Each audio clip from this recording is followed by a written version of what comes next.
Hello everyone. So this video session is going to be very important for you. आज की इस video में हम लोग प्रीवियस ईयर क्वेश्चंस को डिस्कस करने वाले हैं। अभी प्रीवियस कुछ वीडियो लेक्चर्स में हमने GPCRs को डिस्कस किया है।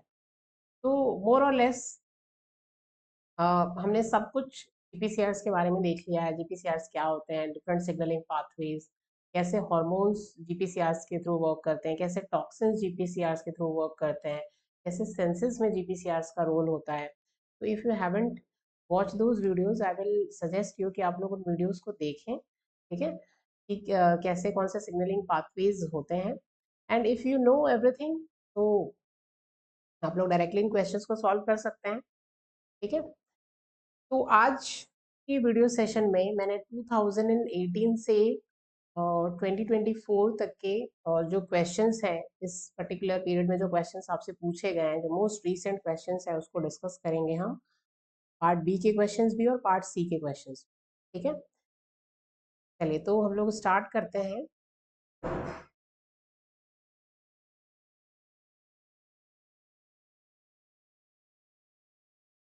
ओके, द फर्स्ट क्वेश्चन है, G protein coupled receptors are used to detect and respond to many different type of signals. G protein coupled receptors जो हैं उनको यूज किया जाता है डिटेक्ट करने के लिए डिफरेंट टाइप ऑफ सिग्नल्स को, ठीक है। अब ये सिग्नल्स क्या हो सकते हैं? न्यूरोट्रांसमीटर हो सकते हैं, हॉर्मोन्स जो ग्लाइकोजन और फैट मेटाबॉलिज्म में इन्वॉल्व हैं, जैसे कि हमने देखा था। एक हार्मोन बताइए जो ग्लाइकोजन और फैट मेटाबॉलिज्म में इन्वॉल्व होता है, जैसे हमने ग्लूकागॉन, लास्ट जो वीडियो लेक्चर है ग्लूकागॉन और एपिनेफ्रिन जो सिग्नलिंग है उस पर डिस्कस किया था, ठीक है। And even photons of light, तो फोटॉन्स जो होते हैं लाइट के, वो भी सिग्नल की तरह वर्क करते हैं। जीपीसीआर के लिए भी हमने देखा था। जीपीसीआर जो है सेंसेस में भी इंपॉर्टेंट रोल प्ले करते हैं, आपके विजन में, स्मेल की जो सेंस होती है, टेस्ट की जो सेंस होती है। Now which one of the following statements regarding GPCR is incorrect, ठीक है। ये चीज सबसे पहले आपको नोटिस करना है, करेक्ट या इनकरेक्ट पूछा है। तो इनकरेक्ट पूछा है आपसे। चलिए देखते हैं क्या स्टेटमेंट्स दिए गए हैं। पहला स्टेटमेंट है कि GPCRs are a large family with common structure of 7 membrane spanning alpha helices. GPCRs जो है, जीपीसीआर के बारे में सबसे पहली चीज हमने यही पढ़ी थी कि जीपीसीआर्स ये क्या है? Largest family of cell surface receptors, ठीक है। जीपीसीआर्स लार्जेस्ट फैमिली है सेल सरफेस रिसेप्टर्स की, present in the human genome. हमारे ह्यूमन जीनोम में सबसे बड़ी फैमिली होती है सेल सरफेस रिसेप्टर्स की। There are other type of cell surface receptors also, जैसे RTKs and tyrosine kinase associated receptors, पर उन सब में जो जीपीसीआर फैमिली है ये लार्जेस्ट फैमिली है, ठीक है। चलिए अब देखते हैं receptors in the human genome.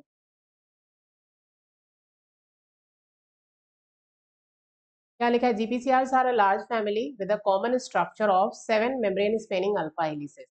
तो जीपीसीआर के स्ट्रक्चर में हमने कई बार ये देखा है कि 7 मेम्ब्रेन स्पेनिंग अल्फा हेलिसेस होते हैं। 1 2 3 4 5 6 7, ठीक है।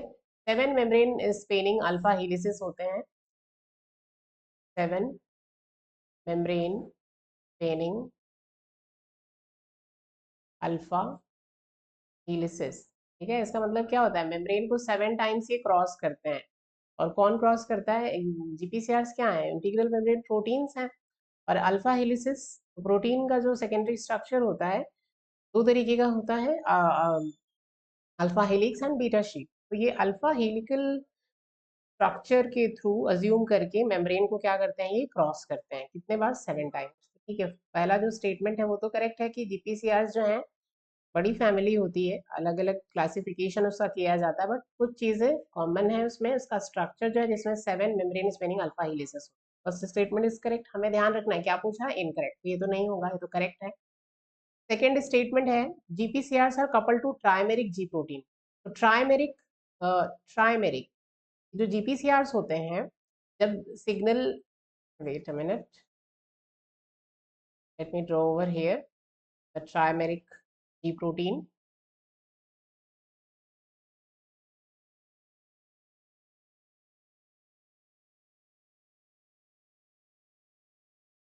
So GPCRs are coupled to trimeric G proteins comprising 3 subunits alpha, beta and gamma. तो यहाँ पर आप देख सकते हैं ये है आपका ट्राइमेरिक या हेटेरोट्राइमेरिक जी प्रोटीन और इसमें कितनी सब यूनिट्स हैं अल्फा बीटा और गामा। तो जीपीसीआर जो है कपल्ड होते हैं ट्राइमेरिक जी प्रोटीन। ठीक है, ध्यान रखना है आपको, दो तरीके के जी प्रोटीन्स होते हैं, मोनोमेरिक और ट्राइमेरिक। जीपीसीआर जो हैं, ये जो जीपीसीआर हैं ये किससे लिंक होते हैं, किससे कपल्ड होते हैं, प्राइमेरिक जी प्रोटीन से। तो this statement is also correct. ठीक है, हमें क्या पूछा, इनकरेक्ट पूछा है, तो ये भी नहीं होगा। थर्ड क्या है ऑप्शन, द जी अल्फा सब यूनिट इज अ जीटीपीएज। अब एक चीज ये बड़ी इंपॉर्टेंट है, जीटीपीएज क्या होता है। ठीक है, चलिए तो इसको पहले हम लोग डिस्कस करते हैं कि ये जीटीपीएज स्विच प्रोटीन जो है ये क्या होता है। ठीक है, ओके। तो द जी अल्फा सब unit is a GTPase switch protein that alternates between an active or on state bound GTP and an inactive off state with GDP। ठीक है, तो यहाँ पे एक चीज आपको ध्यान रखनी है कि जो जी अल्फा सब यूनिट है ये क्या होती है, ये एक GTPase स्विच प्रोटीन की तरह एक्ट करती है, जो अल्फा सब यूनिट है। अब ये जीटीपीएस स्विच प्रोटीन का मतलब क्या होता है, what do you mean by GTPase switch protein. देखिए, जो अल्फा सब यूनिट है जी प्रोटीन मत का जो अल्फा सब यूनिट है, 3 सब यूनिट्स हैं जिसमें अल्फा सब यूनिट जो है वो जीटीपीएस स्विच प्रोटीन की तरह एक्ट करता है। ठीक है, अब ये how does it act, that means कि ये दो स्टेजेस में स्विच करता है, ऑन और ऑफ। ऑन का मतलब क्या है, एक्टिव स्टेट, और ऑफ का मतलब क्या है, ऑफ का मतलब है इनएक्टिव स्टेट। ठीक है, बट ये ऑन ऑफ होता कैसे है, जब अल्फा सब यूनिट, सपोज यहाँ पर कोई भी लिगेंड प्रेजेंट नहीं है, no signal, no signal is there, तो व्हाट विल हैपन, यहाँ पे जब कोई सिग्नल नहीं है तो अल्फा सब यूनिट जो है वो किससे एसोसिएटेड है, जीडीपी से। ठीक है, अल्फा सब यूनिट के पास एक ग्वानिन न्यूक्लियोटाइड बाइंडिंग साइट होती है, ग्वानिन न्यूक्लियोटाइड वो या तो जीटीपी से बाइंड करता है या जीडीपी से बाइंड करता है। तो जब कोई सिग्नल नहीं होता है तो क्या होगा, ये जीडीपी से अटैच हो, और उस कंडीशन में ये कैसे, ये किस स्टेट में होगा, ऑफ स्टेट। क्लियर है, और जैसे ही सिग्नल यहाँ पर आके बाइंड करता है जीपीसीआर से, तो जीपीसीआर क्या होता है, एक्टिवेट हो जाता है, और जीपीसीआर क्या करता है, यहाँ इस जीडीपी को रिप्लेस कर देता है, किससे, जीटीपी से। ठीक है, रिप्लेस करता है, चेंज, फॉस्फेट ग्रुप का एडिशन करके नहीं, जीडीपी को रिप्लेस कर दिया, उसकी जगह रख दिया जीटीपी। ठीक है, कैसे रखा, जीपीसीआर के पास ये जीईएफ एक्टिविटी होती है। आगे के क्वेश्चंस में हम लोग इसको डिस्कस करेंगे, जीईएफ एक्टिविटी, सब कुछ प्रीवियस वीडियो लेक्चर्स में हम लोग डिस्कस कर ही चुके हैं। तो अब क्या हुआ, सिग्नल की बाइंडिंग हुई, जीपीसीआर एक्टिवेट हुआ, जीपीसीआर में कॉन्फॉर्मेशनल चेंजेस हुए, और वो जीएफ की तरह एक्ट करेगा, जीडीपी को रिप्लेस कर दिया, उसकी जगह अल्फा सब यूनिट को किससे अटैच कर दिया, जीटीपी से। तो अब जब जीटीपी से अटैच होगी अल्फा सब यूनिट, तो ये क्या होगी, ऑन या एक्टिव। तो क्लियर है कि ऑन और ऑफ कैसे होगी, तो ये दो इस तरीके से दो स्टेट्स में स्विच करती है, ऑन और ऑफ। और ऑन और ऑफ कैसे डिसाइड होगा, जीटीपी से बाउंड है तो ऑन, और जीडीपी से बाउंड है तो ऑफ। ठीक है, तो ये तो इसलिए इसको क्या कहते हैं हम, स्विच प्रोटीन। और जीटीपीएस स्विच प्रोटीन क्यों कहते हैं हम, स्विच क्लियर है कि दो दो स्टेट्स में ऑल्टरनेट करती है, स्विच करती है। जीटीपीएस का मतलब ये है कि अल्फा सब यूनिट के पास एक इंट्रिंसिक जीटीपीएस एक्टिविटी होती है। क्या होती है, इंट्रिंसिक जीटीपीएस एक्टिविटी। इसका मतलब क्या है, इसका मतलब ये है कि ये अपने बाउंड जीटीपी को हाइड्रोलाइज कर सकती है। ठीक है, अल्फा सब unit can hydrolyze its GTP to GDP, ठीक है। और ये करके क्या होगा, जब जीटीपी को हाइड्रोलाइज कर दिया, आप सपोज यहाँ पर हमने देखा कि सिग्नल की बाइंडिंग हुई थी, जीटीपी से अटैच हो गई अल्फा सब यूनिट और ऑन हो गई। अब क्या होगा कि जो भी जी प्रोटीन है वो इफेक्टर प्रोटीन को रेगुलेट करेगी, जी प्रोटीन, एक्टिव जी प्रोटीन। इफेक्टर प्रोटीन जो है डिफरेंट प्रोटीन्स को टारगेट करेंगे और उन प्रोटीन्स के रेगुलेशन से जो भी सेलुलर रिस्पॉन्स है वो प्रोड्यूस होगा, ठीक है। और उसके बाद क्या होगा, सेलुलर रिस्पॉन्स प्रोड्यूस हो गया, उसके बाद तो हमें फिर से क्या करना होगा, इस जी प्रोटीन को वापस ऑफ स्टेज में लाना होगा। तो ऑफ स्टेज में कैसे जाएगा ये जी प्रोटीन, जी प्रोटीन के अल्फा सब यूनिट के पास जो जीटीपीएस एक्टिविटी है वो क्या करती है, जीटीपी को हाइड्रोलाइज करके जीडीपी में कन्वर्ट। ये वापस क्या हो जाएगा, जीटीपी जैसे ही हाइड्रोलाइज होगी जीडीपी में कन्वर्ट होगा ये जीडीपी, और फिर से जी प्रोटीन जो है वो ऑफ स्टेज में आ जाएगा, ठीक है। इस तरीके से स्विच करती है जी प्रोटीन ऑन और ऑफ स्टेट में। तो जीटीपीएस एक्टिविटी, स्विच प्रोटीन, ये सब टर्म्स आपको ध्यान रखना है। तो आपको स्टेटमेंट क्या लिखा हुआ है कि जी अल्फा सब unit is a GTPase switch protein, G alpha सब unit is a GTPase switch protein, ठीक है, ये तो सही है, जो ऑल्टरनेट करती है between active on state with bound GTP, on state मतलब GTP bound, and off state with GDP. This statement is correct. G alpha सब unit is a GTPase switch protein जो दो स्टेट्स में स्विच करती है, on और of. On का मतलब है जीटीपी बाउंड होना और ऑफ का मतलब है जीडीपी बाउंड होना। This statement is also correct. तो हमें इनकरेक्ट पूछा है तो ऑटोमेटिकली फिर आंसर क्या होगा आपका, ई। लेकिन पहले इस स्टेटमेंट को हम लोग पढ़ लेते हैं। The on form, on form मतलब अब किसकी बात हो रही है, एक्टिव जी प्रोटीन, जिसमें जी अल्फा जो है वो किससे अटैच है, जीटीपी से अटैच है। On form gets bound to beta and gamma सब units and activates a membrane bound effector like adenylyl cyclase, phospholipase C और आयन चैनल। तो चलिए देखते हैं कि ये स्टेटमेंट जो है ये क्या कह रहा है। Late me clear this.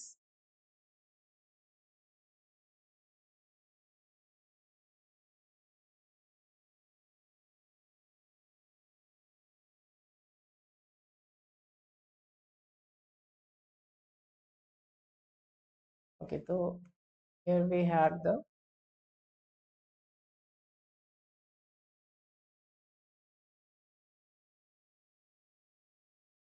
Ji protein, और यहाँ पर अभी क्या अटैच है इससे, जीटीपी, क्योंकि सिग्नल की बाइंडिंग हुई है, ऑन हो गया, जीटीपी अटैच है, ठीक है। तो यहाँ पे आपको क्या लिखा है कि on form gets bound to beta and gamma subunit. तो एक चीज आपको ध्यान रखना है कि जब जी अल्फा जो है आपका, जी प्रोटीन, जी अल्फा जब जीटीपी से बाउंड होता है तो क्या होता है, जब तक सिग्नल से बाइंडिंग नहीं हुई थी तो क्या होगा, लेट्स से कि जब सिग्नल से बाइंडिंग नहीं हुई थी, देयर वाज नो सिग्नल, तो क्या था यहाँ पर, ये alpha, this is gamma and this is beta, ये जो है वो एक साथ प्रेजेंट है इन अ कॉम्प्लेक्स, ठीक है। जैसे ही अब यहाँ पे इस समय जब सिग्नल की बाइंडिंग नहीं हुई है तो ये किससे अटैच है, जीडीपी से, यानी कि ऑफ है अभी ये, ऑन स्टेट नहीं, ऑफ। यहाँ पे आपको स्टेटमेंट जो डी वाला उसमें क्या लिखा है, ऑन फॉर्म। तो ऑन फॉर्म का मतलब क्या है कि ये जीडीपी की जगह किससे अटैच होगा, जीटीपी से, ठीक है। तो ऑन फॉर्म मतलब इसको हमने अटैच कर दिया जीटीपी से, और ये क्या है, ऑन। अब ऑन जब ये होता है तो एक चीज आपको ध्यान रखना है, जब अल्फा जी से, जब जी अल्फा जो है आपका जीडीपी से अटैच था, ऑफ था, तो बीटा और गामा साथ में थे, लेकिन जैसे ही जीटीपी से अटैच हो गया अल्फा और ऑन हो गया, तो ये जो बीटा गामा है ये क्या हो जाएंगे, ये यहाँ से डिसोसिएट हो जाएंगे, अल्फा से डिसोसिएट हो जाएंगे बीटा और गामा। यहाँ पे क्या हो गया, डिसोसिएशन,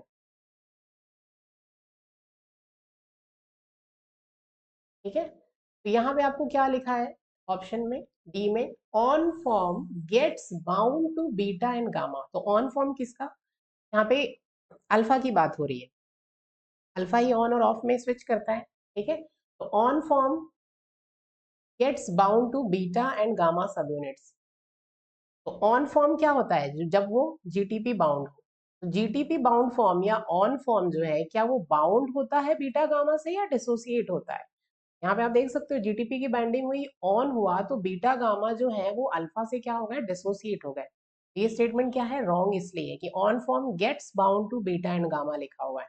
ठीक है, यहाँ पे क्या होगा, जीटीपी से बाइंडिंग होगी जब अल्फा की, तो यहाँ पे कुछ कॉन्फर्मेशनल चेंजेस होंगे और एफिनिटी जो है अल्फा की बीटा गामा के लिए रिड्यूस हो जाएगी। ठीक है, तो बीटा गामा जो है उससे क्या हो जाएंगे, डिसोसिएट हो जाएंगे। और फिर उसके बाद जो अल्फा है वो एक्टिवेट करेगा membrane bound effector like adenylyl cyclase, phospholipase C और आयन चैनल्स। हमने पढ़ा था कि सिग्नल जब बाइंड करता है, ये आपको ये कॉमन जो थीम है वो हमेशा ध्यान रखनी। सिग्नल की बाइंडिंग हुई जीपीसीआर से, जीपीसीआर एक्टिवेट हुआ और जीपीसीआर ने एक्टिवेट किया जी प्रोटीन को। तो हम ऐसा नहीं लिखते कि जी अल्फा की जीटीपी से बाइंडिंग होती है वो एक्टिवेट हुआ, बट बीटा गामा जो है ये भी ऐसा नहीं है, बीटा गामा का कोई रोल नहीं है, ये भी इफेक्टर प्रोटीन को टारगेट करते हैं और ये कुछ दूसरे इफेक्टर प्रोटीन्स को टारगेट करते हैं। पर जनरली हम ज्यादातर एग्जाम्पल किसका लेते हैं, अल्फा का लेते हैं। ठीक है, तो जी प्रोटीन का सिग्नल की बाइंडिंग हुई जीपीसीआर से, जी प्रोटीन का एक्टिवेशन हुआ और फिर इफेक्टर प्रोटीन, ईपी क्या है, इफेक्टर प्रोटीन। इफेक्टर प्रोटीन क्या क्या हो सकते हैं ये हमेशा आपको याद रखना है। ये हो सकते हैं प्लाज्मा मेम्ब्रेन बाउंड एंजाइम्स, ठीक है, और आयन चैनल्स हो सकते हैं। ठीक है, तो दो एंजाइम्स का हमने एग्जाम्पल यहाँ पे आपको लिखा हुआ है। एक एंजाइम आपको लिखा है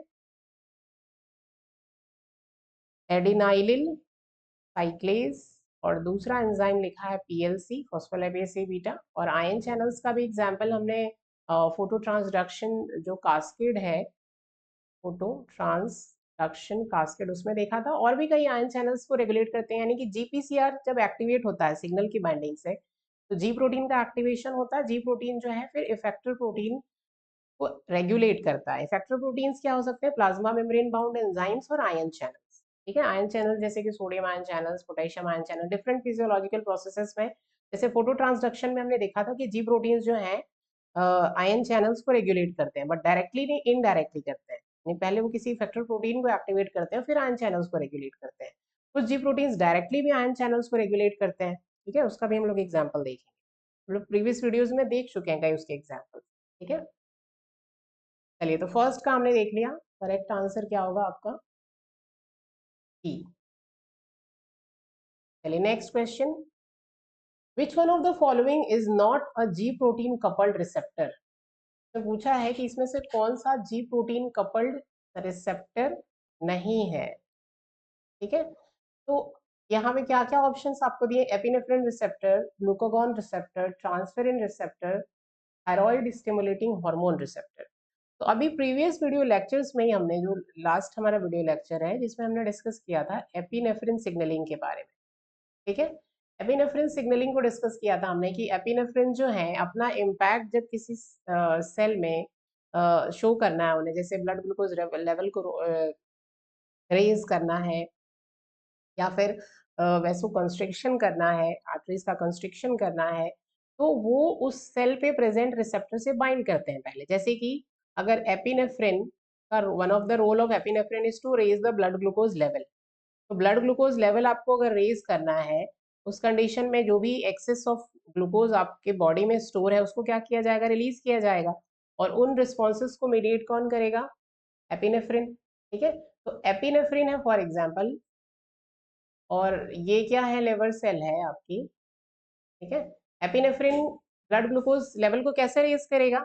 अब तक जो हम चीजें पढ़ते आए हैं, जैसे एनिमल फिजियो में पढ़ते हैं कि ये पर्टिकुलर हार्मोन का ये रोल है, तो हार्मोन्स कैसे एक्ट करते हैं, हार्मोन जिस सेल पे रिस्पॉन्स अपना प्रोड्यूस करना है उन्हें, जिस सेल पे अपना इम्पैक्ट करना है, उस पे प्रेजेंट रिसेप्टर से बाइंड करते हैं। जैसे एपिनेफ्रिन जो है वो जीपीसीआर से बाइंड करता है, जैसे कि लिवर सेल, सिर्फ लिवर सेल में ही नहीं प्रेजेंट होते हैं।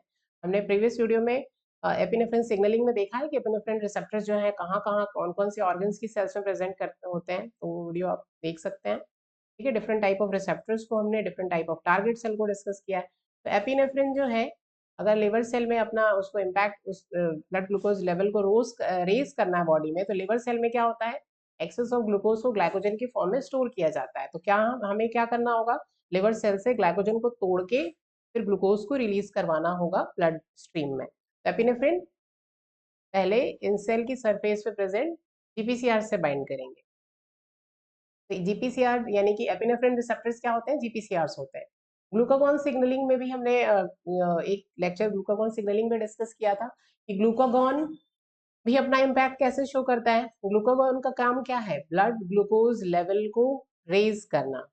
ठीक है, ये कब रिलीज होता है ग्लूकागॉन, हाइपोग्लाइसीमिया की कंडीशन में, जब आपका ब्लड ग्लूकोज नॉर्मल से क्या हो जाए, कम हो जाए, तो उस कंडीशन में बॉडी जो है ग्लूकागॉन सिक्रेशन को स्टिमुलेट करती है। और ग्लूकागॉन क्या करता है, कौन सी सेल्स में मेनली वो एक्ट करता है, ऐसे तो वो लिवर किडनी इंटेस्टाइन इन सब पे एक्ट करता है, लेकिन मेन उसका टारगेट कौन होती है, लिवर सेल। ठीक है, लिवर सेल पे वो एक्ट करता है ग्लूकागॉन। और लिवर सेल क्यों, क्योंकि लिवर सेल के अंदर ग्लाइकोजन स्टोर्ड है। ग्लाइकोजन क्या है, ग्लूकोज जब एक्स्ट्रा हुआ तो ग्लाइकोजन के फॉर्म में लिवर में स्केलेटल मसल में उसको स्टोर कर दिया गया। जरूरत पड़ने पर उसी ग्लाइकोजन को तोड़ के हमें रिलीज करवाना होता है। तो ये रिलीज कैसे होगा, उसके लिए स्टिमुलस चाहिए। तो स्टिमुलस जैसे हमने देखा था कि ग्लूकागॉन हो सकता है, एपिनेफ्रिन हो सकता है। तो ग्लूकागॉन भी लिवर सेल की सरफेस पे प्रेजेंट रिसेप्टर्स से बाइंड करेंगे, और ये रिसेप्टर्स क्या होंगे, जीपीसीआरस। तो ग्लूकागॉन रिसेप्टर्स भी जीपीसीआरस होते हैं, एपिनेफ्रिन रिसेप्टर्स भी जीपीसीआर होते हैं। थायराइड सेकंड क्या है, ट्रांसफेरिन रिसेप्टर, और फोर्थ है थायराइड स्टिमुलेटिंग हार्मोन रिसेप्टर। तो टीएसएच थायराइड स्टिमुलेटिंग हार्मोन, जो थायराइड सिक्रेशन को स्टिमुलेट करे। तो टीएसएच रिसेप्टर्स भी क्या होती हैं, जीपीसीआर से होते हैं। ठीक है, कौन जीपीसीआर रिसेप्टर नहीं होता है, ट्रांसफेरिन रिसेप्टर। करेक्ट आंसर क्या है आपका, ट्रांसफेरिन। ठीक है, तो दिस इज 2 मार्कर क्वेश्चन। चलिए क्वेश्चन नंबर 3। क्वेश्चन नंबर 3 जो है ये भी 2 मार्कर है, इसको देखते हैं। What is this question, asking which one of the following signaling molecule is not a protein or peptide। तो आप लोग एक चीज नोटिस कर सकते हैं कि 2 मार्कर्स में आपको सिग्नल्स के बारे में भी पूछ रहे हैं और रिसेप्टर्स के बारे में कि कौन सा रिसेप्टर किस तरीके का होता है, और सिग्नलिंग मॉलिक्यूल। तो ये दोनों चीजें आपको याद रखनी होंगी 2 मार्कर्स के लिए।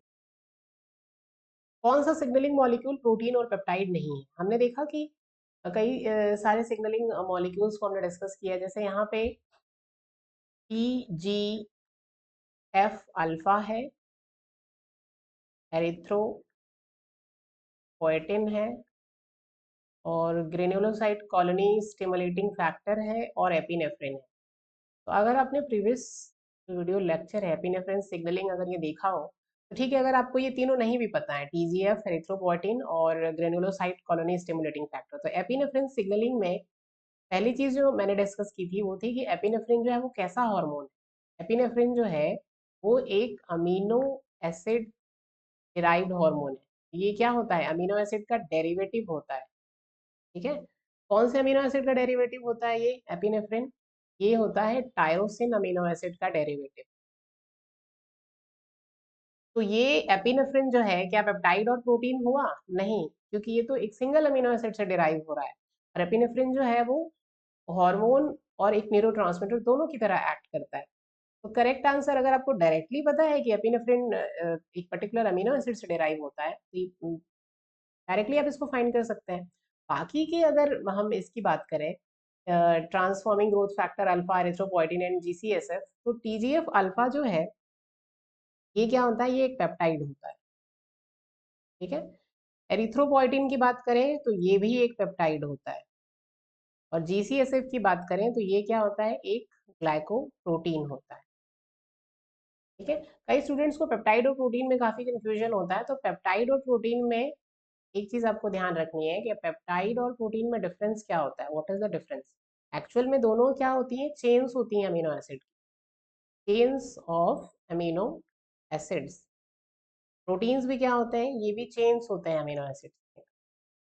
बट कैसी चेन्स, दोनों को हम अलग अलग फिर पेप्टाइड और प्रोटीन टर्म क्यों यूज कर रहे हैं, क्योंकि जो पेप्टाइड्स हैं ये शॉर्ट चेन्स होती हैं, और जो प्रोटीन्स हैं ये लार्जर चेन्स होती हैं। जैसे कि अगर 2 से 50 2 to 50 अमीनो एसिड्स की चेन है तो उसको आप क्या कहोगे, पेप्टाइड। और 50 और मोर देन 50 अमीनो एसिड्स की अगर चेन है तो आप उसको क्या कहोगे, प्रोटीन। ठीक है,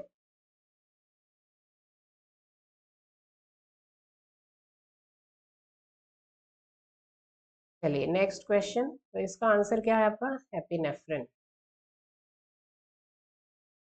फोर्थ क्वेश्चन, तो फोर्थ क्वेश्चन जो है आपका, अब ये वंस अगेन ये 4 मार्कर क्वेश्चन है।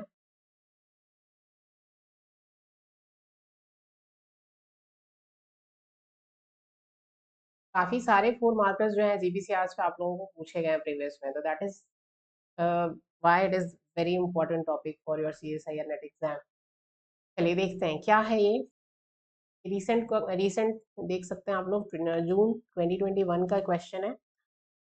Okay, so what is the question? Although a majority of G protein coupled receptors act through adenylyl cyclase, majority of G protein coupled receptors जो हैं वो adenylyl cyclase जो फैक्टर प्रोटीन है इसके through act करते हैं।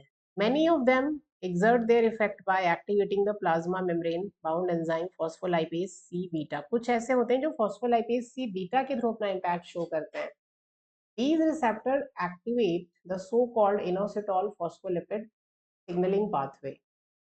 तो ये जो रिसेप्टर्स हैं जो membrane bound enzyme phospholipase C beta को एक्टिवेट करते हैं, वो किसको किस पाथवे को एक्टिवेट करते हैं actually?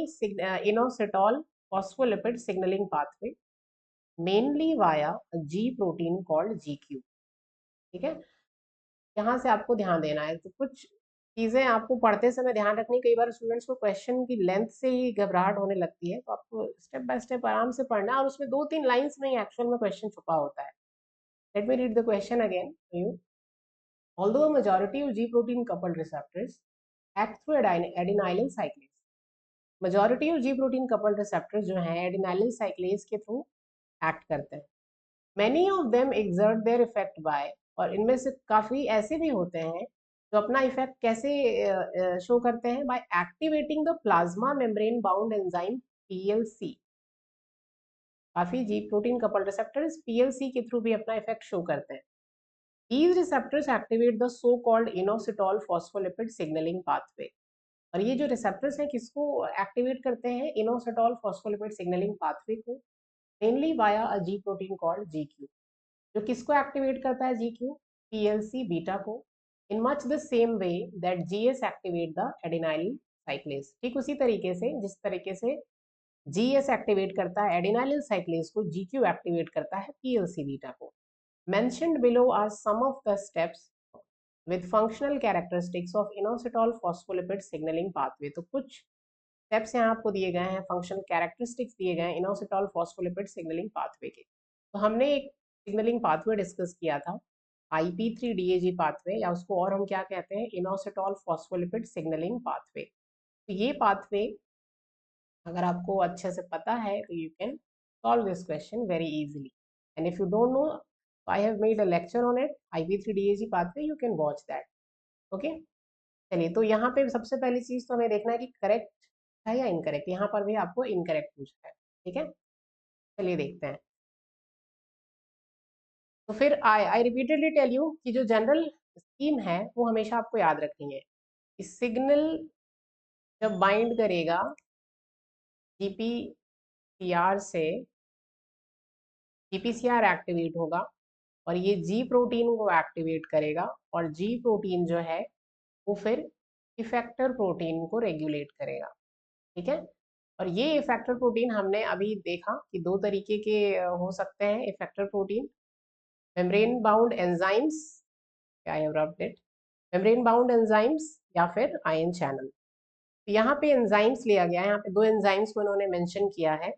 Let me mention over here the name of the enzymes. यहाँ पे इन्होंने मेंशन किया है 2 एंजाइम्स के नाम, adenylyl cyclase AC and another enzyme PLC beta, जिसको हम कहते हैं फॉस्फोलाइपेज सी बीटा। ये दोनों क्या है? मेम्ब्रेन बाउंड एंजाइम्स है। सी जो है वो एक इंटीग्रल मेम्ब्रेन प्रोटीन है, PLC जो है वो पेरिफेरल मेम्ब्रेन। ठीक है, तो यहाँ पर आपको इसके बारे में पूछा गया है, PLC बीटा। एडिनाइलिन साइक्लेज का जब एक्टिवेशन होता है तो यहाँ पर हम एक सिग्नलिंग कास्केड पढ़ते हैं, CMP-PK पाथवे, और PLC का जब एक्टिवेशन होता है तो यहाँ पे हम एक दूसरा पाथवे पढ़ते हैं, IP3DAG, या इसको हम और क्या कहते हैं? Inositol phospholipid pathway.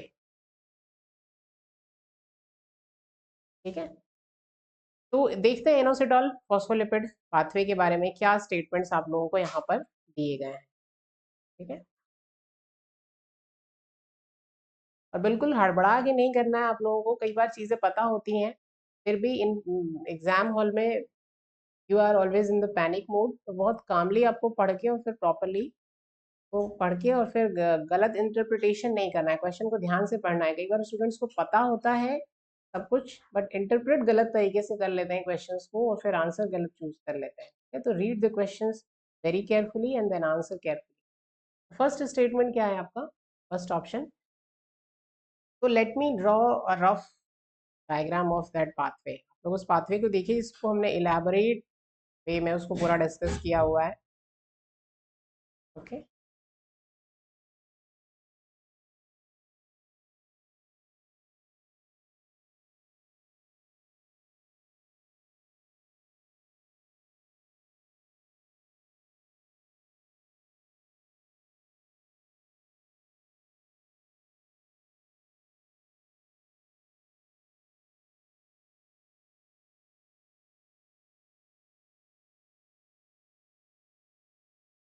ओके, तो ये है आपका इनोसिटॉल फॉस्फोलिपिड सिग्नलिंग पाथवे।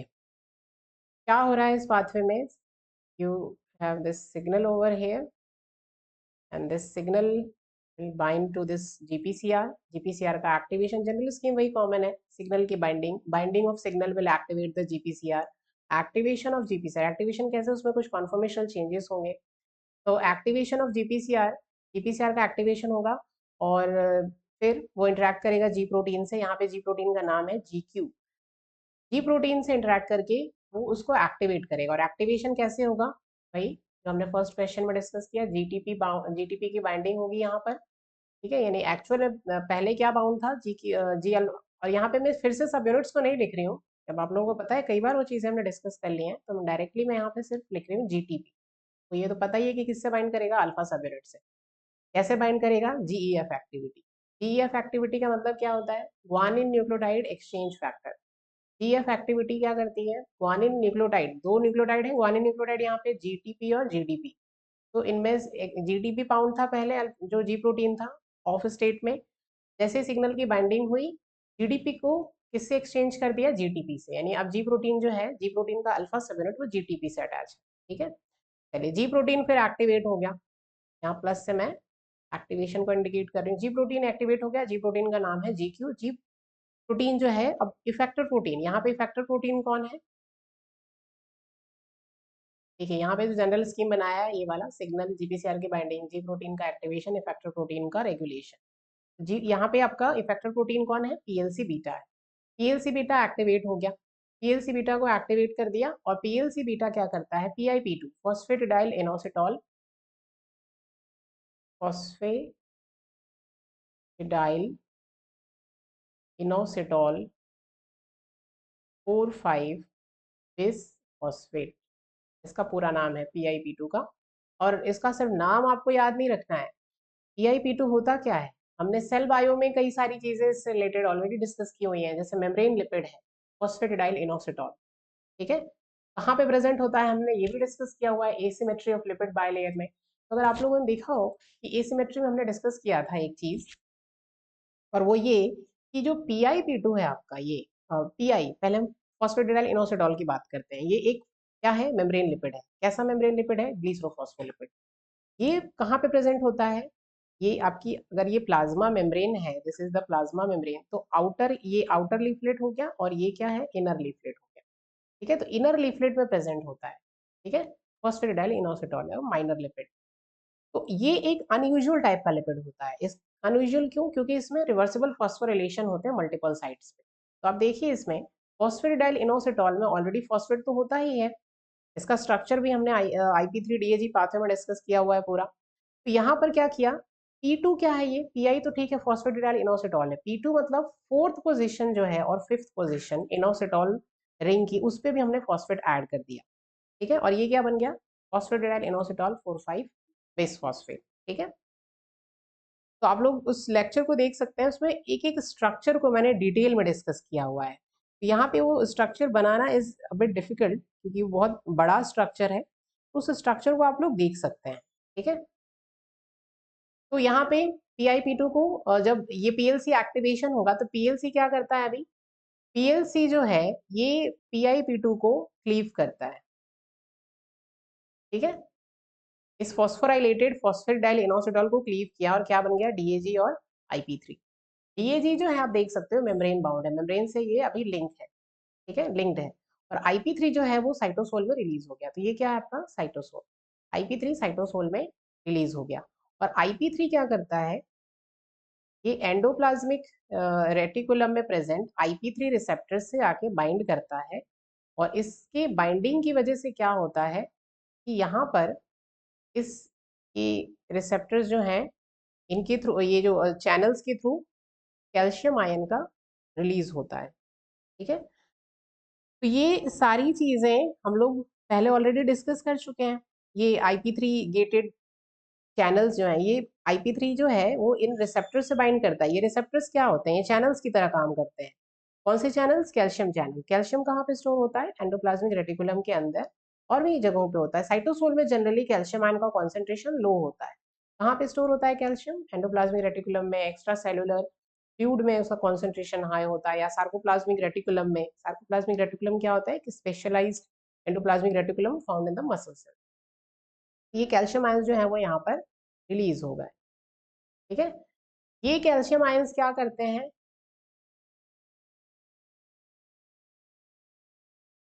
ये कैल्शियम आयंस जो है वो यहाँ पर रिलीज हो गए। और कैल्शियम आयंस क्या करते हैं, यहाँ पे प्रेजेंट होता है PKC साइटोसोल में, प्रोटीन काइनेज C। तो PKC को यहाँ पर ये रिक्रूट करते हैं, यहाँ पर, ठीक है। प्लाज्मा मेम्ब्रेन की इनर लीफलेट में उसको रिक्रूट करते हैं, कहाँ से, साइटोसोल से, ठीक है। और PKC अभी रिक्रूट हुआ किसकी वजह से हुआ, कैल्शियम आयन की वजह से। और अब यहाँ पे DAG का क्या रोल है, IP3 का रोल हमने देख लिया, कैल्शियम आयन का रोल देख लिया। DAG क्या करता है, PKC को एक्टिवेट, ठीक है। PKC को एक्टिवेट करता है किसके साथ मिलके, फॉस्फेटिडाइल। यहाँ पे एक स्पेस इज लिमिटेड, तो इस तरफ मैं लिख रही हूँ फॉस्फेटिडाइल स्क्रीन के साथ मिलके। ये भी क्या है, एक फॉस्फोलिपिड। चलिए फटाफट इस क्वेश्चन को देखते हैं कि एक्चुअली इसमें पूछा क्या है आपको। तो PLC पहला स्टेटमेंट क्या है, first option, PLC beta act on phosphatidyl inositol 4,5 bisphosphate, ठीक है, ये तो ठीक है। हमने देखा कि PLC जो बीटा है आपका वो PIP2 पे एक्ट करता है। और कहाँ पे प्रेजेंट है ये, इनर हाफ में प्लाज्मा मेम्ब्रेन की। तो आप देख सकते हो PIP2 कहाँ पे प्रेजेंट है, इनर हाफ में प्रेजेंट। ध्यान रहे आपको इनकरेक्ट पूछा, पहला स्टेटमेंट तो करेक्ट है। सेकंड स्टेटमेंट देखते हैं। Second statement is activated PLC कैसे एक्टिवेट होगा, जी प्रोटीन उसको एक्टिवेट करता है, GQ। जब पीएलसी एक्टिवेट होगा तो क्या करेगा, क्लीव करेगा PIP2 को। हमने देखा यहाँ पे PIP2 को क्लीव करता है, तो दो प्रोडक्ट्स जनरेट होते हैं, inositol 145 triphosphate and diacyl glycerol, DAG, ठीक है। तो ये तो स्टेटमेंट ये भी करेक्ट है, तो ये भी नहीं होगा, आपसे इनकरेक्ट पूछा है। Third is IP3 is a small lipid soluble molecule that binds to IP3 receptor on plasma membrane, thereby increasing calcium concentration in the cytosol। तो IP3 को अभी मैंने आप लोगों को बताया कहाँ पे रिलीज हो रहा है IP3। ये IP3 जो है यहाँ पे रिलीज हो गया साइटोसोल के अंदर। जब PIP2 को क्लीव किया, ये दो प्रोडक्ट्स बने, DAG IP3 साइटोसोल में रिलीज हो गया। और DAG जो है वो मेम्ब्रेन बाउंड ही रहा, मेम्ब्रेन से ही अटैच रहा। IP3 क्यों रिलीज हो गया, क्योंकि IP3 जो है आपका ये एक वाटर सॉल्युबल मॉलिक्यूल है,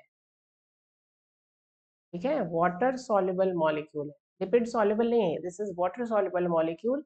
और इसीलिए साइटोसोल में डिफ्यूज हो जाता है और फिर ER पे प्रेजेंट एंडोप्लाज्मिक रेटिकुलम मेम्ब्रेन पे प्रेजेंट रिसेप्टर से बाइंड करके कैल्शियम आयन को साइटोसोल में रिलीज करवाता है। तो दैट इज वाई थर्ड वाला जो स्टेटमेंट है आपका वो क्या है, इज रॉन्ग। तो करेक्ट आंसर क्या होगा आपका, लेट मी सी, क्या कॉम्बिनेशन नहीं है इसमें, थर्ड, ठीक है।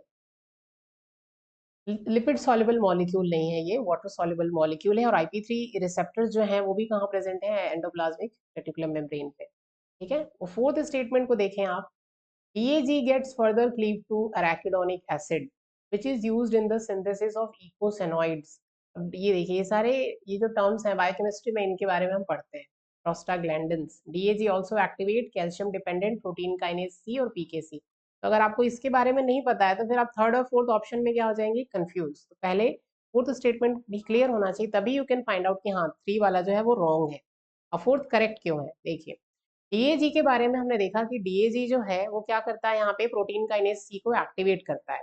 ठीक है, ये डीएजी प्रोटीन काइनेज सी को एक्टिवेट करता है किसके साथ मिलके, फॉस्फेटिडाइलसिरीन और कैल्शियम आयन। फॉस्फेटिडाइलसिरीन भी इनर लीफलेट में प्रेजेंट होता है प्लाज्मा मेम्ब्रेन। तो यहाँ पर डीएजी के बारे में पूछा गया है कि आगे डीएजी का क्या होगा। Late me clear this. Okay, ये जो डीएजी है आपका, इस डीएजी ये क्लीव होगा फर्दर, और क्लीव होके ये क्या रिलीज करेगा, अराकिडोनिक एसिड। अराकिडोनिक एसिड क्या होता है, अराकिडोनिक acid is basically a fatty acid. कैसा फैटी एसिड है ये, पॉली अनसैचुरेटेड फैटी एसिड होता है। ठीक है, इसमें डबल बॉन्ड्स प्रेजेंट होते हैं, more than one double bond, तो इसलिए इसको हम क्या कहते हैं, फूफा, पॉली अनसैचुरेटेड फैटी एसिड।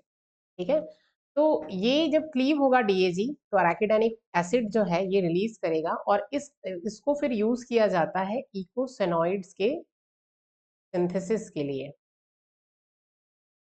इकोसेनॉइड्स के सिंथेसिस के लिए। इकोसेनॉइड का एग्जाम्पल भी आपको यहाँ पर एक दिया हुआ है, दैट इज प्रोस्टाग्लैंडिन। तो इकोसेनॉइड्स होते क्या है, बायोलॉजिकली एक्टिव लिपिड्स होते हैं, लिपिड सिग्नलिंग मॉलिक्यूल्स की तरह वर्क करते हैं, और इनका इंपॉर्टेंट रोल कहाँ पे होता है, कहाँ पे रोल प्ले करते हैं ये, इन्फ्लेमेशन में, बॉडी में, पेन, फीवर, ये सब में ये इंपॉर्टेंट रोल प्ले करते हैं इन फिजियोलॉजिकल प्रोसेसेस में। तो this statement is also correct. ठीक है, फोर्थ स्टेटमेंट। चलिए next question, question number fifth, nitric oxide acts as intracellular second messenger. अब देखिए सारे रिसेंट क्वेश्चंस हैं, दीज आर इस क्वेश्चंस को, आपके पैटर्न को आपको ध्यान से देखना कि किस किस एरिया से, और इन सारे टॉपिक जितने भी क्वेश्चंस पूछे गए हैं, I have made video lectures on all the different topics जिसमें आपको जिसपे आपको प्रीवियस ईयर में क्वेश्चंस पूछे गए हैं सीएसआईआर नेट। तो nitric oxide acts as intracellular second messenger by stimulating nitric oxide signalling पे एक वीडियो हमने डिस्कस किया था, you can watch that video. तो उसमें हमने देखा था कि नाइट्रिक ऑक्साइड सिग्नलिंग जो होती है उसमें होता क्या है, तो हम लोग ब्रीफ में देख लेते हैं, तो आप लोग डिटेल में देख सकते हैं, क्योंकि अगर उस एरिया से क्वेश्चन आया है दैट इज इम्पॉर्टेंट। ठीक है, तो हमने देखा था कि जो नाइट्रिक एसिड है उसका क्या रोल है, nitric oxide signalling and vasodilation पे हमने एक लेक्चर डिस्कस किया था। ठीक है, तो हमने देखा था कि जो नाइट्रिक ऑक्साइड है एक वैसोडाइलेटर की तरह काम करता है, ब्लड वेसल्स को डायलेट करने का काम करता है। ठीक है, तो ब्लड वेसल्स में डिफरेंट लेयर्स होती हैं, जैसे कि ये है आपकी एंडोथेलियल सेल की लेयर। ठीक है, और एंडोथेलियल सेल जैसे, अगर ये आपकी blood vessel cylinder like structure होता है।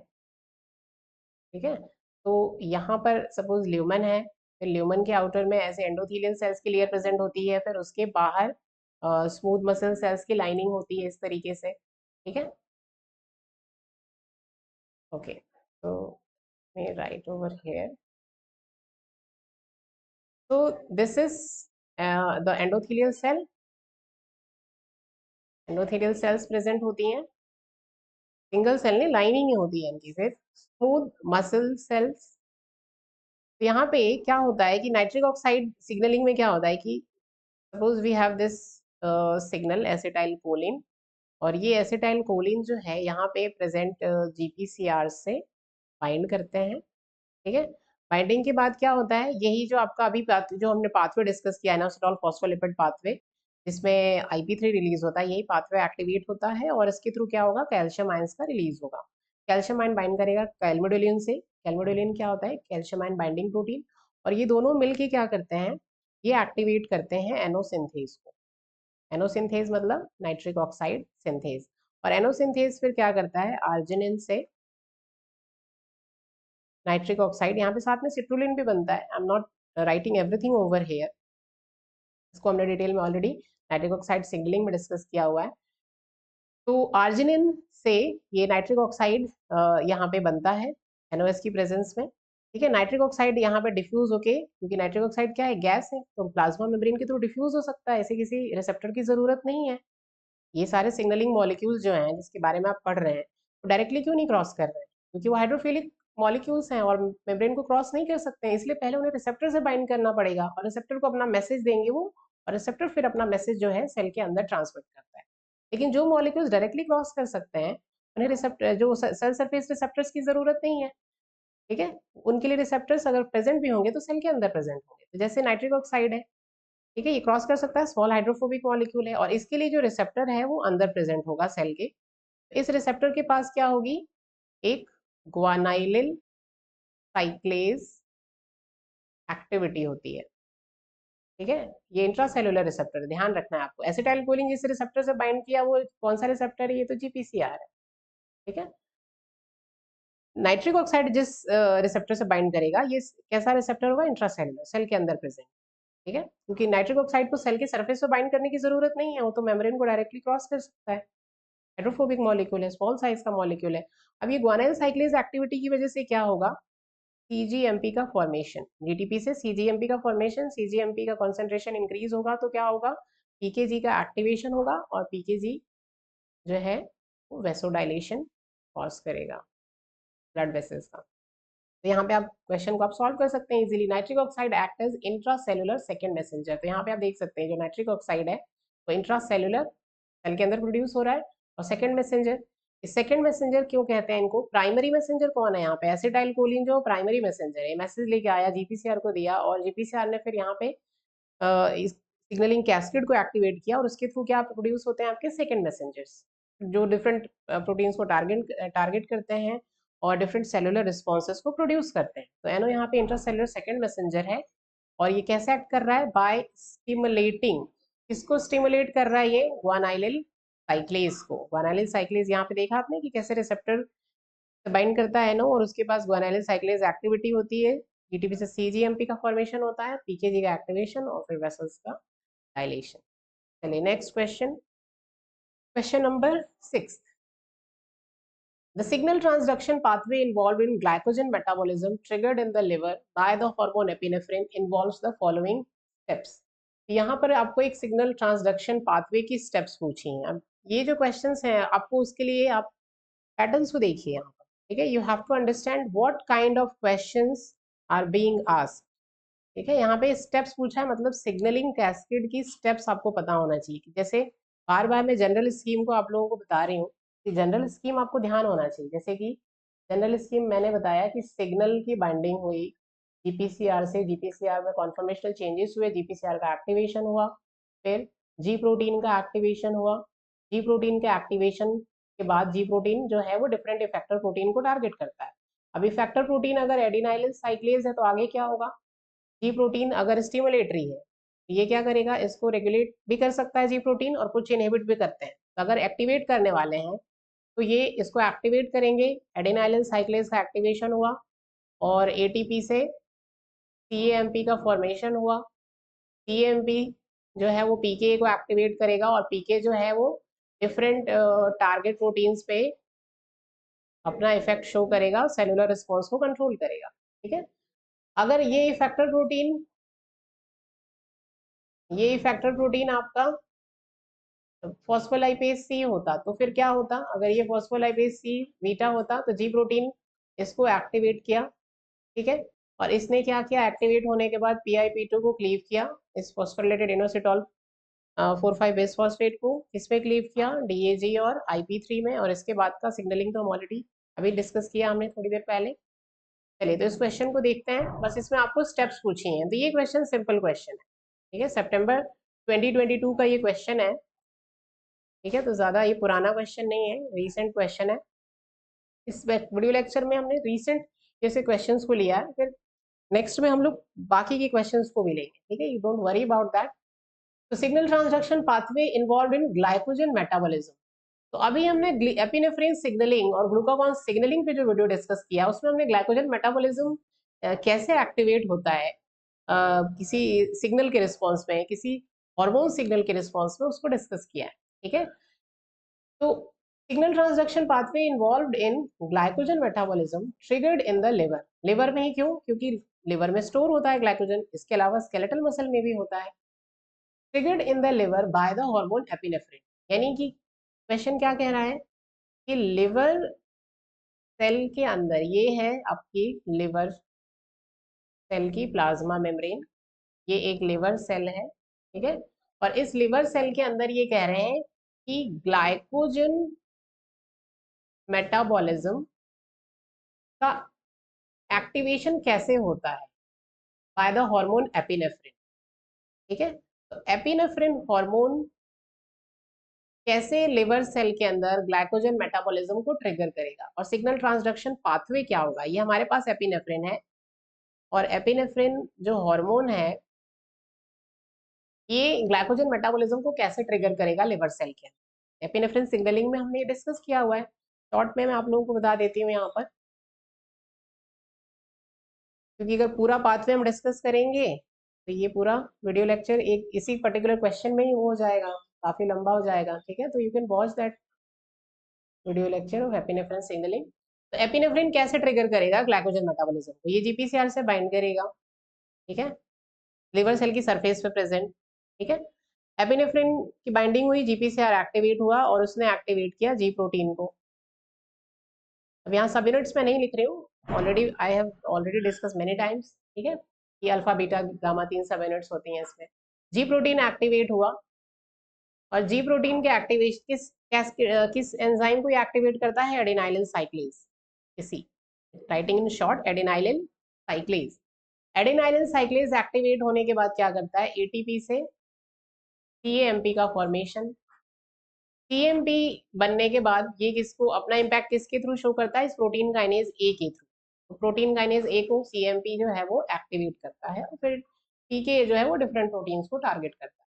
चलिए, तो अब इसको बस हमें अरेंज कर लेना है इन स्टेप्स को। पहला क्या है आपको statement? Activation of ji protein alpha beta gamma bye the activated receptor. Ji protein का एक्टिवेशन होता है, इसमें 3 सब यूनिट्स है अल्फा बीटा गामा, और किसके थ्रू होता है? By the activated receptor. Second है protein kinase A activation. Third है सेकंड मैसेंजर जनरेशन, ये क्या है? साइक्लिक एएमपी सीएमपी, ठीक है। और फोर्थ है एडेनाइलिन साइक्लेज एक्टिवेशन। तो इसको अगर आप देखें तो पहला तो ठीक है, फर्स्ट जो है वो आपका जी प्रोटीन का एक्टिवेशन हुआ। उसके बाद क्या हो रहा है आप लोग डायग्राम में देखते जाइए। ये जी प्रोटीन का एक्टिवेशन, ये पहला स्टेप हो गया, किसने किया? रिसेप्टर ने। उसके बाद क्या हुआ? एडेनाइलिन साइक्लेज का एक्टिवेशन। तो कहाँ है एडेनाइलिन साइक्लेज? Second D. तो ए के बाद क्या होगा? डी। एडेनाइलिन साइक्लेज क्या करता है? एटीपी से सीएमपी का फॉर्मेशन। तो सी होगा सेकंड मैसेंजर जनरेशन, डी के बाद सी, ठीक है। और उसके बाद फिर क्या बचता है हमारा? एडीसी के बाद लास्ट स्टेप प्रोटीन काइनेज ए का एक्टिवेशन, ए डी सी और बी, ठीक है। तो कौन सा स्टेप इसमें ऑप्शन है? ये वाला, ठीक है। चलिए, तो ये तो सिंपल सा क्वेश्चन है, बस आपको स्टेप्स अच्छे से याद होनी चाहिए।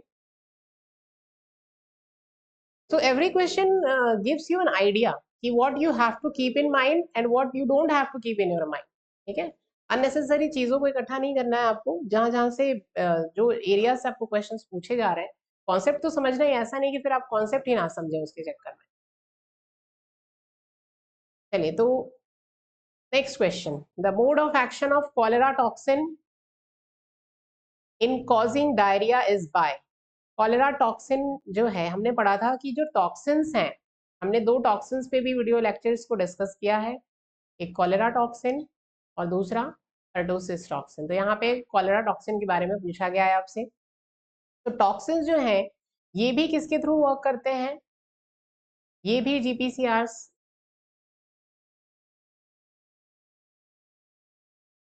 बेस जो सिग्नलिंग है उसको अफेक्ट करते हैं, और किसको टारगेट करते हैं? ये जी प्रोटीन्स को टारगेट करते हैं। तो कौन से जी प्रोटीन? हमें पूछा है कॉलेरा टॉक्सिन के बारे में, ठीक है। तो कॉलेरा टॉक्सिन किससे रिलीज होता है? हमने कॉलेरा टॉक्सिन पे एक वीडियो लेक्चर में डिस्कस किया था कि ये जो कॉलेरा टॉक्सिन है ये विब्रियो कॉलेरी बैक्टीरियम से रिलीज होता है, और ये हमारी बॉडी में किस पर्टिकुलर ऑर्गन की सेल्स को टारगेट करते हैं? ये इंटेस्टाइनल एपिथेलियल सेल्स, ठीक है। वहां अपनी कॉलोनीज बनाते हैं, और इंटेस्टाइनल एपिथेलियल सेल में ये क्या कॉज करते हैं? सीवियर डायरिया कॉज करते हैं। इसमें क्या होता है, एक्सेसिव इफ्लक्स होता है, किसका, wait a minute, excessive efflux किसका होता है, सोडियम क्लोराइड और वाटर का। तो एक्सेसिव डिहाइड्रेशन होता है इसकी वजह से, और डायरिया कॉज करते हैं, सीवियर डायरिया कॉज करते हैं। तो ये वर्क कैसे करते हैं, ये भी जी प्रोटीन्स को टारगेट करते हैं। ठीक है, अब आपसे ऑप्शंस में देखिए क्या पूछा है। First, let me clear this. First option है इनएक्टिवेटिंग जीआई प्रोटीन, सेकेंड है continuous activation of adenylyl cyclase, third है locking GS protein in an inactive state, और फोर्थ है rapidly hydrolysing GTP to GDP. तो हमने डिस्कस किया था कि कॉलेरा टॉक्सिन जो है जब ये इंटरनलाइज हो जाता है, इस पे आप वीडियो देख सकते हैं कॉलेरा टॉक्सिन पे। चलिए, तो कॉलेरा टॉक्सिन इंटरनलाइज ये कैसे होता है इंटरनलाइज, इसको आप लोग कॉलेरा और पर्टुसिस टॉक्सिन्स पे जो हमने वीडियो डिस्कस किया उसमें देख सकते हैं। मैं डायरेक्टली अभी इसको ये बता रही हूँ कि कौन से का मोड ऑफ एक्शन क्या होता है। तो कॉलेरा टॉक्सिन, इसमें ए और बी दो तरीके की सब यूनिट्स होती हैं। ठीक है, तो जो ये ए सब यूनिट है ये क्या करती है, एक जी प्रोटीन को टारगेट करती है, और इस जी प्रोटीन का नाम है GS, stimulatory ji protein, S for stimulatory ji protein. ये जो जीएस प्रोटीन है ये क्या करते हैं, ये जो टॉक्सिन है इसका क्या करती है, एडीपी राइबोजाइलेशन। एडीपी राइबोजाइलेशन की वजह से क्या हो जाता है, एडीपी राइबोजाइलेशन मतलब जीएस पे क्या कर दिया, एडीपी राइबोज का एडिशन किया, और एडीपी राइबोज प्रोवाइड कौन करता है, एनएडी। और इसकी वजह से क्या होता है, ये जो जी प्रोटीन है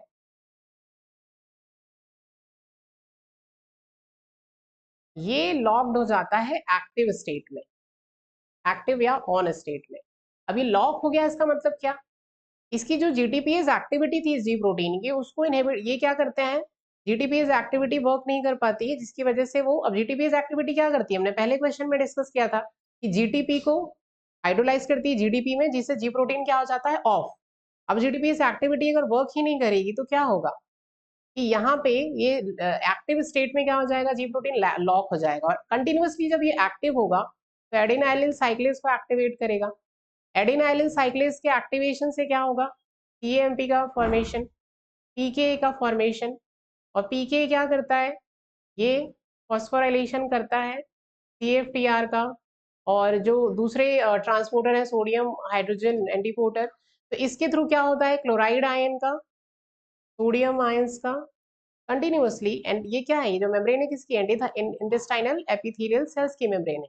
तो इसके बाहर कंटिन्यूअसली क्या होगा, ये सोडियम आयंस का फ्लो, क्लोराइड आयंस का फ्लो, और सोडियम और क्लोराइड के मूवमेंट की वजह से फिर क्या होता है, वाटर का भी फ्लो होता है डिफ्यूजन की प्रोसेस के थ्रू, हाई और वाटर कॉन्सेंट्रेशन से लो और वाटर कॉन्सेंट्रेशन की तरफ, क्योंकि इधर सॉल्यूट कॉन्सेंट्रेशन क्या हो गया, कम हो गया, सोडियम क्लोराइड के बाहर जाने की वजह से, मतलब सॉल्वेंट का, वाटर का कॉन्सेंट्रेशन ज्यादा हो गया, तो इनके फ्लो की वजह से सीवियर डायरिया होता है। तो यहाँ पर आपको ध्यान रखना है, अब इस क्वेश्चन को आप सॉल्व कर सकते हैं। जीआई प्रोटीन ये तो नहीं होगा, जीएस प्रोटीन है। सेकंड क्या है, continuous activation of adenylyl cyclase, adenylyl cyclase का कंटिन्यूअस एक्टिवेशन होता है, ये सही है।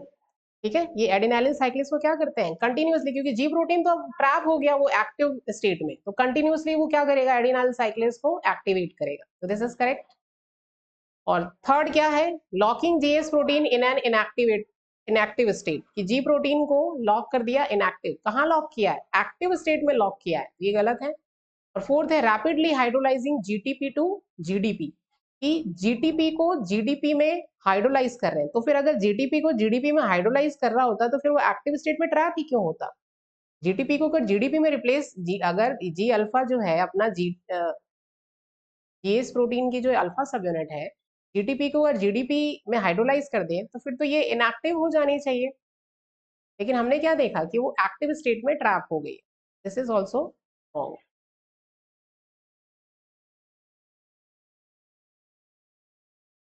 ठीक है, चलिए, तो अभी काफी कुछ क्वेश्चंस और हैं, इसको हम लोग नेक्स्ट वीडियो लेक्चर में डिस्कस करेंगे, अदरवाइज ये काफी बड़ा हो जाएगा।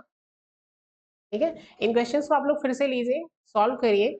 अभी और भी कुछ क्वेश्चंस हैं इसमें, इसको हम लोग नेक्स्ट वीडियो लेक्चर में देखेंगे।